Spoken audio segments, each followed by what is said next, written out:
Montana State is better than Idaho, but last year's game should not happen again.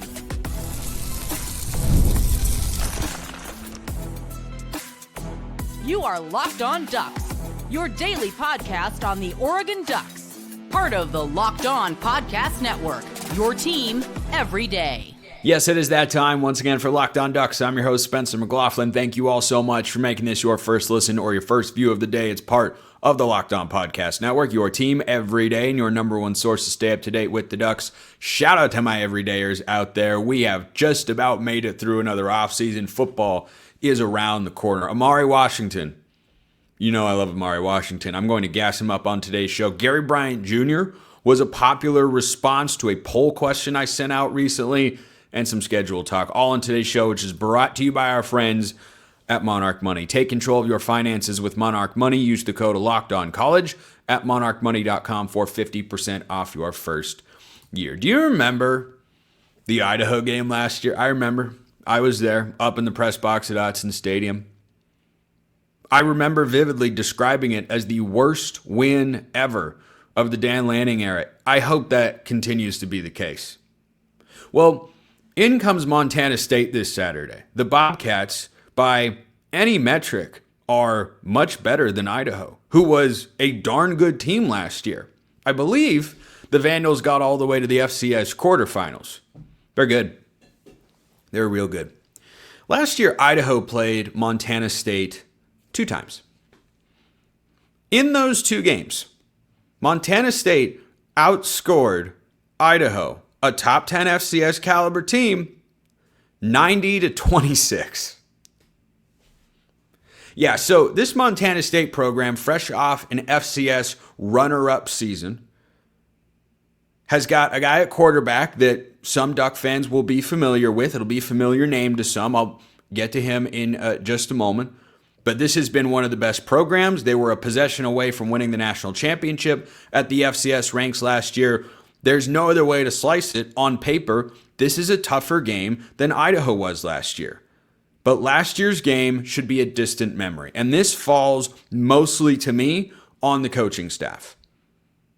When the players don't look ready to go, at some point that's got to come down to the players, sure. But it starts with the coaching staff. You should have them ready to go. And Oregon's offense last year was just flat out flat. Their offensive line couldn't get any sort of push. Dillon Gabriel was sacked several times. It looked like they were going to blow him out, and then they didn't. And then the defense gave up a couple of plays situationally in a big drive. None of that should happen this year for 2 reasons. Number one, I expect and have seen progress from Dan Lanning and the coaching staff year over year. We've seen that every single year, and there are several examples that I could cite. But this would be, though a small moment of growth, would still be a moment of growth to have guys, and frankly, maybe a little bit bigger than I'm even giving it credit for, because you're dealing with a first-time starting quarterback in Dante Moore, and you're dealing with a lot of other new players and youth overall in the Oregon roster. The talent gap still, even though Montana State is a national championship caliber program at the FCS ranks, the talent gap here should be such that the Bobcats cannot compete. So interestingly enough, Oregon has not played an FCS team like Idaho last year or Montana State this year in quite a few seasons. Because in 2022, they played Portland State, who hasn't been good in quite a while. In 2021, or that might have been 23, 22, they played Eastern Washington, historically a very good program. They were down that year. And the last time that Oregon played a high caliber FCS program prior to Idaho last year was Montana in 2019. Herbert was at the helm. You had a conference championship team that had already lost to Auburn. They beat Montana 35-3.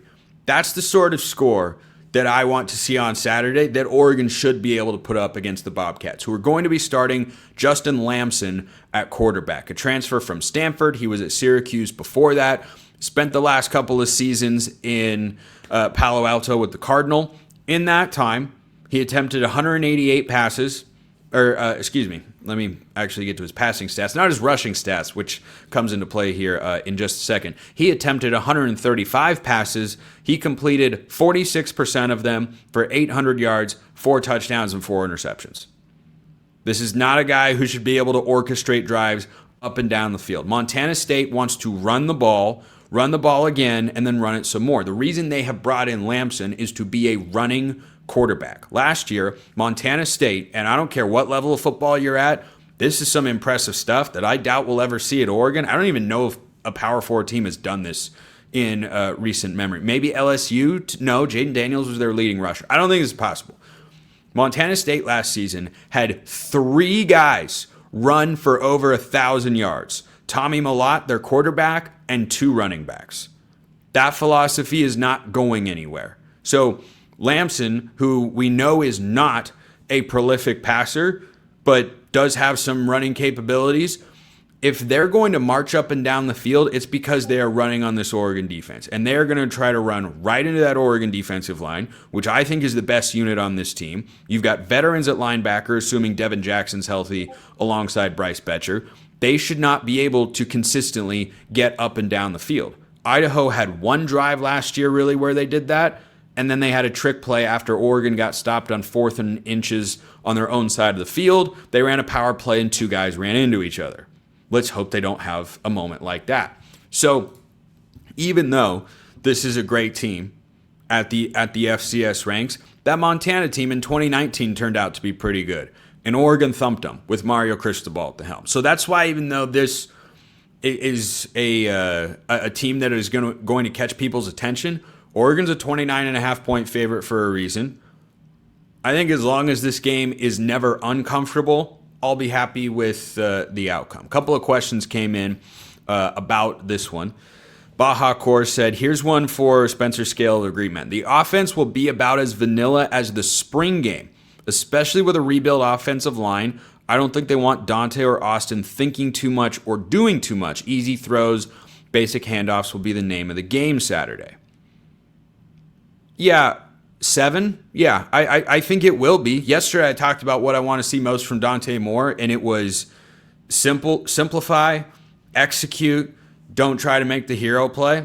I bet the staff is in that same sort of mindset, like ease your way into the season a bit, let Oregon's talent win out, have a killer instinct, go out and try to win the game by 30, 40 points. It'd be great if we walk away at the end of this game and Oregon's won like 45-10. That would be sweet. But yeah, I don't think you're going to see Will Stein pull out, something brand new to put on film for Ohio State, or for Penn State rather, in a few weeks, or Oklahoma State next week, quite frankly. So I think that solid. Actually, I'm gonna bump that up. That's an 8. That's an 8. 3 stars sent this one in about Saturday. When do you expect Novosad to enter the game? And at what point do you say Moore needs improvement? I believe it's when and if Novosad enters the game. Lets us know how Moore has done. I say if Novosad enters start of the 4th quarter, Moore is what we expected. Well, for a day, Dante Moore will have been what we expect if Novosad doesn't get in until early 4th quarter or late 3rd quarter. I mean, if Novosad plays in the first half, I don't think there's any chance that they split snaps between these guys. I think Dante Moore is going to start, and he's going to play until the game is in hand, and then hopefully we do see Austin Novosad. Like, if we don't, last year we didn't see either Dante Moore or Austin Novosad get into the game against Idaho. I think that's a solid barometer for success in this one. If no backup quarterback winds up playing in the game, maybe even Luke Moga gets involved, if there's not an opportunity where you feel like you can pull your starting quarterback, the offense is not playing the way that they're capable. But defensively, I just don't think that Justin Lamson, who when he started a game against Oregon in 2023 against the Ducks down in Palo Alto at the Farm, he finished 11 of 20 for 106 yards passing. That's a QBR of 32. He ran the ball 22 times for 32 yards. That was with Stanford's guys. Were they good? No, they were not. But they were at least a Power 4 school. Power 5 at the time because it was Pac-12, RIP. And now going down to Montana State, He should not be able to move consistently up and down the field. Final score of that game was 42-6. That would be an acceptable result if, to me, against Montana State on Saturday. But I want to know what you guys think as well. Let me know your thoughts in the comments below. Hit me up on Twitter. All of that good stuff. I have to remind everyone that I am chair of a fan club for a specific player. You are all fans of a wide receiver who I might be underrating.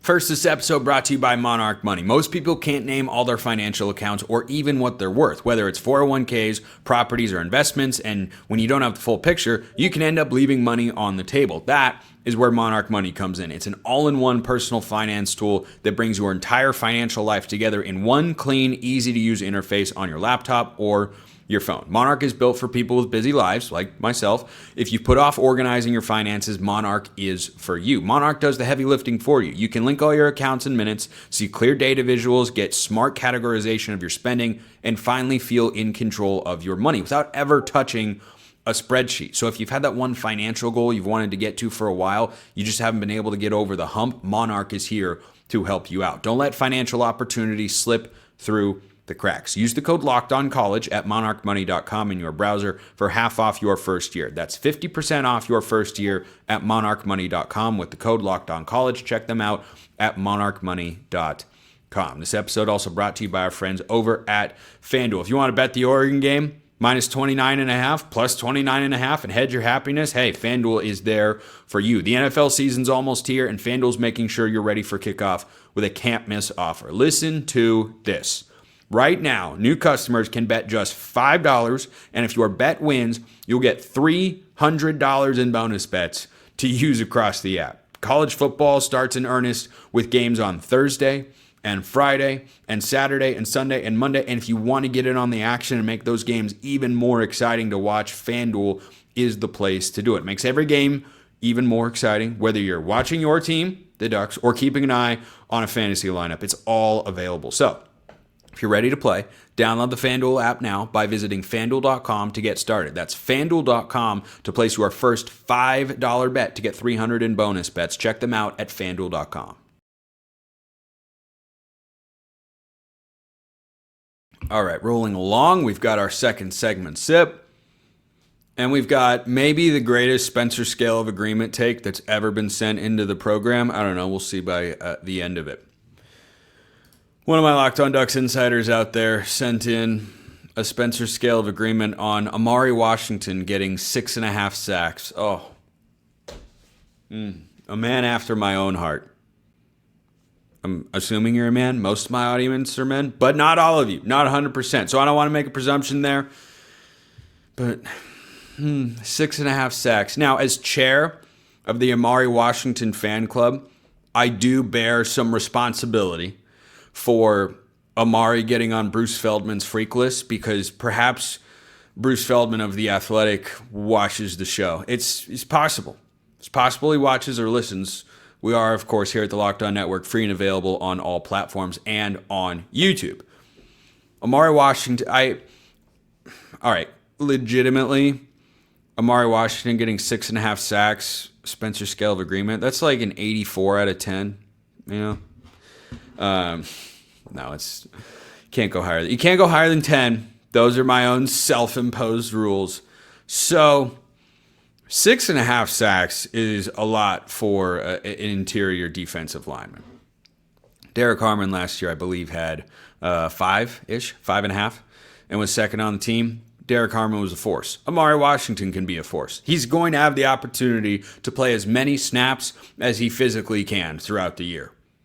Because Oregon lost Jamari Caldwell, Oregon lost Derek Harmon, insert Amari Washington. I think he starts alongside Bear Alexander at interior defensive line, and I think it's an awesome tandem. I think Aiden Breland will see the field. Terrence Green, maybe one of Tioni Gray or Jericho Johnson gets out there. Davian Sims. There are a lot of former blue chip recruits that are in that room. 6.5 sacks is a big number for an interior defensive lineman. I cannot in good conscience put this lower than a 5 because I'm so bullish on what Amari Washington could be this year. I think I've kind of under-discussed him somehow in the last week for players I'm most excited to watch, like Dante Moore, DeCorian Moore, Kenyon Sadiq, Dylan Thieneman, Mateo. Stoked to watch everything and everybody. But Amari Washington, oh man, he might have 2.5 sacks this game alone. I'll give that, you know what? Because the take is for 6.5, I'll give that a 6.5 on Spencer's scale of agreement. Amari Washington for 6.5 sacks this year. I do think that is going to be second on the team in sacks. My superlative of the day is who leads Oregon in sacks this year. And I wanted to think of someone else, but how are you going to go in a different direction than Mateo? And let me know your thoughts in the comments below. Who you think would be the most likely, presuming full health, within reason. Mateo could miss a game or two. Linemen get dinged up. If everyone stays healthy, who would be the most likely to lead Oregon in sacks? Not named Mateo Uiagalelei. Amari might be the guy, but he's on the interior, so then you got to go to the edge. Is it Tatum Tuioti? I bet that'll be a popular response. Blake Purchase, Elijah Rushing, Ashton Porter. I don't know. We'll see. Cody sends this one in. Who are we more excited to see Saturday? Mekhi Hughes or Ife Obadegwu? Ife Obadegwu was named to the Sean Alexander watch list along with DeCorian Moore, which is given to the best freshman in college football this year. That's notable. When pondering who's going to start in the secondary, does Ife get on that list by accident? We'll see. He's a redshirt freshman, and the opportunity to start outside corner is right there. I think more and more that I talked about this, I think yesterday on the show, maybe the day before. More and more, I think the starting corners for the Ducks are likely to be Ife Obadegwu and Theron Johnson. That doesn't mean Jalil Florence isn't going to play. I think he will. He could even maybe run at some nickel. He's played that before in his career. And Florence looked awesome back in the spring. So, Mekhi Hughes or Ife, man. Not that I'm not stoked to see what Mekhi Hughes can bring to the running game. I've talked about that a lot in the lead up to the season. I'm going to go with Ife Obadegwu there because I know what Oregon can produce in the ground game and their ability to churn out high-level running back prospects season after season after season. The depth in that room is really good. But secondary is the one that's got to get better for Oregon to get over that national championship hump. We saw that last year. So, yeah, I'm going to go with Ife Obadegwu there. Okay, this one. And I should have led the segment with this. I meant to, and then I didn't because I put it out of order. That just means we're going to have to remake a thumbnail. But that's all of 30 seconds of work, so I'll survive. Zaheem, hot take. Gary Bryant will lead Oregon in receiving yards with over 1,000. So I asked several of you out there on Twitter and my Locked On Ducks Insiders crowd. I asked them first because that's one of the perks of being a member over there. Who do you think will lead Oregon in receiving yards? I argued for DeCorian Moore yesterday. I think he's the most likely guy to fit back into that Tez Johnson role, who has led Oregon in receptions the last 2 seasons and led Oregon in receiving yards last year. He would have hit 1,000. It's not as if this offense can't churn out 1,000-yard receivers. I mean, it did so twice in 2023 with Franklin and Tez, and had Tez not gotten hurt in 2024, he would have had another one. So over 1,000 is not, I don't think it's going to happen, which is great because I just think there's so many weapons and the ball's going to get spread out a lot. But I mean, Gary Bryant, if I turn this into Spencer's scale of agreement, which I am because I'm the executive producer of this show. Glad you are all here, by the way. Appreciate you big time. Can't wait for the season. I know you're all excited, just like me. So, I mean, Bryant was a borderline 5-star recruit himself coming out of high school, began at USC. He had 30 catches for 440-ish yards and 4 touchdowns a couple of years ago and got hurt last season, so he didn't have much of a role. But, I mean, he's a 6th-year player. He's the most experienced guy in the Oregon receiver room. Certainly he's the most proven Power 4 wideout that is out there. I don't think that's that hot of a take. This was the most popular response I got when I said, who do you think leads Oregon in receiving yards? And it was Gary Bryant. So maybe I'm overlooking him. Maybe I've been doing that. Maybe I'm just too excited about the prospect of DeCorian Moore. But Gary Bryant, darn good football player. So the likelihood that Gary Bryant leads Oregon in receiving yards this year and gets over 1,000, yeah, I mean, that's That's a 6. That is a good, solid 6. It's entirely possible. I'm going with Tacorian, but hey, I'd be down for either one. The receivers, the DBs, we're going to get answers to all this with real games. I mean, 4 Saturdays in a row, we're going to wake up, watch college football, and at some point there's going to be an Oregon day. And you've got to plan your day around it because, of course, you do. I have to keep my fingers crossed it doesn't conflict with a Southern Utah game. This week isn't bad. The game will wrap up right around the time I have to sit down and really start focusing at the stadium for my Southern Utah broadcast. So I'll have that reaction show up a little bit later than I'd like, but not bad. It'll be up on Saturday night for sure. But I'll be able to give you an instant reaction and thoughts, and I'll be able to watch the whole game. So it could be a whole heck of a lot worse. So Oregon needs to take advantage of their schedule this year.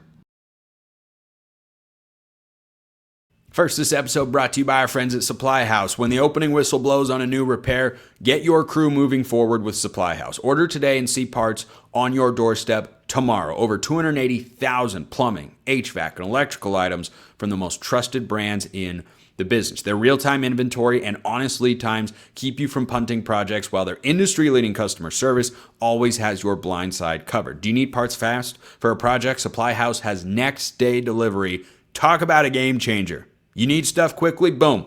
Supply House is there for you. Join the free Trademaster program today. Score serious perks like priority shipping, lower prices, dedicated support line. Supply House has it all. Visit supplyhouse.com to sign up for free. Use the promo code SHCollege5, all one word, for 5% off your first order. That's supplyhouse.com. Real people, real service.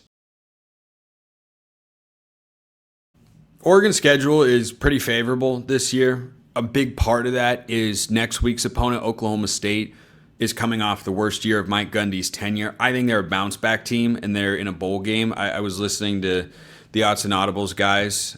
Farewell to Jared Mack, by the way, friend of the program.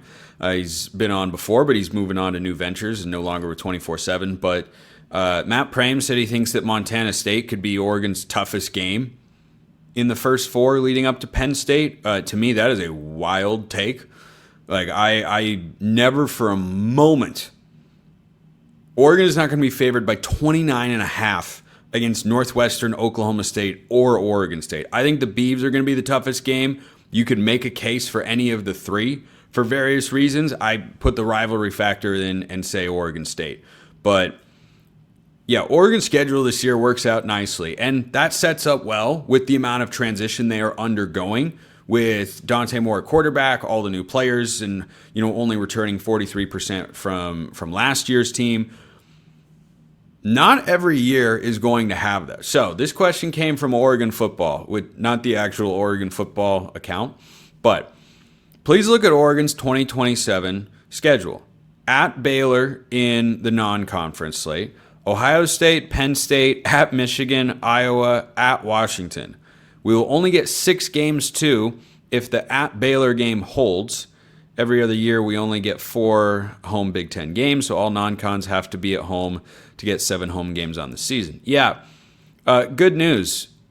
The playoff is likely to have expanded by then. Well, this is actually bad news, I think, as a college football fan, but as an Oregon fan, hey, this is great news. By 2027, the playoff is likely to be at 16 teams or more, but probably 16. And with that schedule, we'll see where Baylor's at that time. But Ohio State, Penn State, Michigan, at Washington, and Iowa, yeah, Oregon could go 9-3 getting in the playoff. I bet you 8-4 will get them consideration. One of the perks of being in the Big Ten or in the SEC is you just get more wiggle room when it comes to making the playoff. That reduces the urgency on regular season games. So I don't like that as a college football fan. But for Oregon, yeah, it absolutely works out. But bringing that back to this season, that's why Oregon's got to be able to take advantage. And why I talk about scheduling a lot over in Locked On College Football, because it's not at all like the NFL. The NFL schedule reveal in some media circles is a big day. It's big. The gap between the top and bottom of the league is so much smaller. And so the variance in schedule, in strength of schedule in college football is huge, and that can work to define your season. So this is one year that if Oregon misses the playoff, I will 100% be disappointed.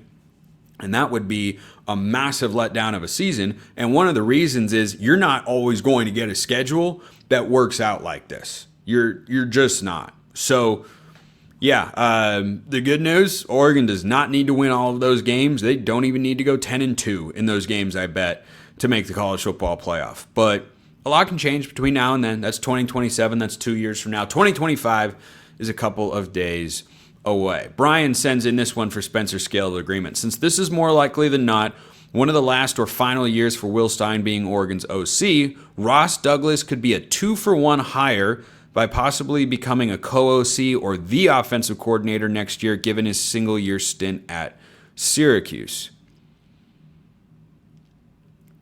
Lanning has only had one opportunity to promote from within for offensive coordinator. He didn't. I mean, let me double check. I don't think Douglas has really been an offensive coordinator before. He's a stud, by the way. I've heard a lot of good things about him from a number of different spots. Yeah, he's never been an offensive coordinator. He's a GA at Rutgers, quality control with the Patriots, receivers coach with the Patriots, receivers coach at Syracuse, and now he's with Oregon. So there's no play calling. Maybe he'd be a co-OC before stepping into that role, but man, Dan Lanning's head coach of the University of Oregon. He doesn't need to promote from within. It doesn't mean you don't have a good option on staff. Like if Tosh Lupoi decided I'm done coaching next year or I don't want to be at Oregon anymore, Chris Hampton, probably top of the list for me for who should be Oregon's defensive coordinator. But for the offensive coordinator, man, you can attract some awesome names. I mean, look at Will Stein. You're in a program that can attract the best of the best for offensive and defensive coordinators. So, Douglas getting promoted, I'd put that at a 3. It's not impossible. It's feasible. I think that'd be a pretty big jump at that point. All right, one more before we get to trivia, and this is, I'd say, a trivia-inspired SSA. During their Duck careers, this is from Carpe Diem 98. These are the best 3 cornerbacks of all time. 1, Mel Renfro. 2, Christian Gonzalez. 3, Ifo Ekpreolomu. Well, Mel Renfro, I believe, is in the NFL Hall of Fame. I have never seen him play a snap of football, admittedly. But I'm going to say that's pretty good take. Gonzo at 2, Ifo at 3. Yeah, man. I off the top of my head, Walter Thurman III was a dude back in the day. He was a dude, made it to the league. I think had a pretty good career. Ifo would have if he hadn't gotten hurt. Gonzo's going to be an all-pro. I think it's a pretty good list. Like, off the top of my head, I don't know that I can think of an egregious miss. You go to 2019, the best guy from that secondary is probably Javon Holland, who's a safety, not a corner. I mean, he's a nickel, so kind of in between. I consider that more of a safety. Well, it's a nickel. So, yeah, I mean, Gonzo's real good. really, really, really good. So, yeah, I'll give that one an 8. I'll give that one an 8. So, don't have a new trivia question today. Just an update from yesterday. I didn't get one. That's okay. Not a requirement. This is you guys. You send me the questions. I can't look up the trivia questions, that doesn't work. It's not how the segment goes. Nick, I'm still waiting on an answer. Maybe you dropped it in the YouTube comments and I missed it, about scoring 50 points. I would love for Oregon to score 50 points against Montana State this week. That would feel good. But again, if they do a repeat of what they did to the last time they faced a Justin Lamson quarterback team that likes to run the ball a lot and can't really throw in 2023, that was 42-6. If Saturday ends 42-6, thumbs up. I'm good with that. But I should have gotten this one. I didn't. I went 1 for 3. George sent in the trivia question. Who are the only 3 Oregon quarterbacks to have rushed for over 1,000 yards in their career? Okay, before I explain where and how I screwed up, you ever have a thought in your head that you just know you know to be right. Like, this is true. This is known. This is a fact. And then it turns out that you've just been misremembering it the whole time. So that happened to me here because I didn't guess Jeremiah Masoli like a buffoon because in my head, he only started for 1 year at Oregon, which is not accurate. I forgot that he started for 2 years. He had one as number 2 and one as number 8. And I should have remembered that because I wanted to be number 2 on my football team in 6th grade when I was trying to play quarterback because I wanted to be like Jeremiah Masoli. I wound up being number 8, which wound up being his number. So that I forgot that is pretty bad from me. I've had some great polls recently. That's a whiff. Mariota is an obvious answer. The third one, though, and there is an obvious element to this, but at the same time, that whole era, like, that was the early days of my Oregon fandom, and I didn't remember that there was action across multiple seasons. The third one is Dennis Dixon. Dennis Dixon was at Oregon for 4 years, and his sophomore year, he ran for 143 yards, but he played in 12 games in 2006 and only 10 games in 2007, and he totaled over 1,200 rushing yards in his career. By the way, this is so painful to look at, but I came across it, so you have to know it too. Dennis Dixon, 10 games in 2007, was completing just under 68% of his passes. He'd already thrown for 2,100 yards. He'd already run for 583 with 9 touchdowns rushing, 20 touchdowns passing, and only 4 interceptions. Arizona is a cursed state, is all I'm going to say. That is my answer to that. So, if you want the trivia to continue, it's not going to be available on Friday's show. You will hear why. But if you wanted a fresh trivia question on tomorrow's show before that moves to a weekly Tuesday trivia segment, someone's got to submit a good one. And I will take up to 2 for Thursday's show. I will not take more than that. Make it a good one. Or it might, fall into Tuesday trivia. We'll see. But you guys are going to have to get really good and creative with those trivia questions. So keep them coming. Any questions you got about the game this week, predictions, SSA takes, all of that. Appreciate everyone listening. I'll see you next time. Until then, hope you all have a wonderful rest of your day, and go Ducks.